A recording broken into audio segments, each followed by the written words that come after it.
ನಮಸ್ಕಾರ, ನಾವು Basavaraju, welcome seeds company. ನಾವಿಲ್ಲಿ ಹಾವೇರಿ ಜಿಲ್ಲೆ ಹಾವೇರಿ ತಾಲೂಕು ಕೂರ್ಗುಂದ ಗ್ರಾಮದಲ್ಲಿ ಇದ್ದೀವಿ. ಇದು ಗುತ್ಲ ಹೋಬಳಿ ಬರುತ್ತೆ.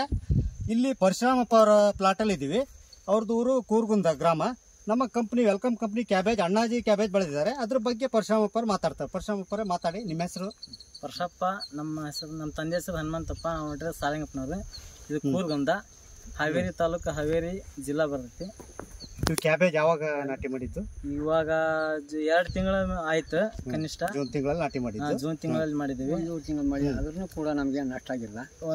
ಇದು ಮಳೆ 1.5 ತಿಂಗಳು ಹಿಡ್ಕಂದ್ರೆ ಏನಂತ ರೋಗ ಯಾವ್ದು ಬಂದಿಲ್ಲ. ಒಳ್ಳೆ ಚೆನ್ನಾಗಿ ಬಂದೈತಿ. ಎಷ್ಟಿದೆ ಇದು ಪ್ಲಾಟ್? ಒಂದು 2 ಎಕರೆ ಇದೆ ಸರ್. ನಿಮ್ಮಲ್ಲಿ ಎಷ್ಟು ಜನ ಹಾಕಿದ್ದಾರೆ ಕ್ಯಾಬೇಜ್? ಅಣ್ಣಾಜಿ ಕಂಪ್ನಿ ಬಾಳ ಹಾಕಿದ್ದಾರೆ. 15 ಎಕರೆ ಹಾಕಿದ್ದಾರೆ. 15 ಎಕರೆ ಹೊಲ ಐತಿ. ಕೂರ್ಗುಂದ ನಿಮ್ಮ ಅಣ್ಣ ತಮ್ಮದಿರೇ ಒಂದು 15 ಎಕರೆ ಪ್ಲಾಟ್. 15 ಎಕರೆ ಐತ್ರಿ. ಏನ್ ಅನ್ಸ್ತೈತಿ ಕ್ಯಾಬೇಜ್ ಬಗ್ಗೆ ನಿಮ್ಗೆ? ಒಳ್ಳೆ ಚೆನ್ನಾಗೈತ್ರಿ. ನಾವು ಇಷ್ಟು ದಿನ ಅದು ಬೇರೆ ಬೆಳಿತಿದ್ವಿ, ಇಷ್ಟು ಬಂದಿದ್ದಿಲ್ಲ. ಇದು ಅಣ್ಣಾಜಿದು ನಮಗೆ ಬಾರಿ ಚಲೋ ಬಂದ. ಏನ್ ರೈತರಿಗೆ ಏನ್ ಹೇಳ್ತೀರಿ ನೆಕ್ಸ್ಟ್ ಎಲ್ಲ ಬೆಳೆಯಕ್ಕೆ? ಅಣ್ಣಾಜಿ ಕಂಪ್ನಿ ಹಾಕಿದ್ರೆ ಚಲೋ. ರೋಗ ಅದು ಯಾವ್ದು ಇಲ್ರಿ. ಗಡ್ಡಿನೂ ಏನಾಗಿಲ್ಲ, ಗಟ್ಟಿ ಇದೆ, ಗಟ್ಟಿ ಆಗಿದೆ, ಚೆನ್ನಾಗೈತಿ ಗಡ್ಡಿ. ವ್ಯಾಪಾರದಾರ ಏನೇ ಬಂದಿಲ್ಲಲ್ಲ? ಸದ್ಯ ಏನ್ ಬಂದಿದೆ, ಗಟ್ಟಿ ಇದೆ. ಈಗ ಕಟಾವಿಗೆ ಬಂದೈತಿ.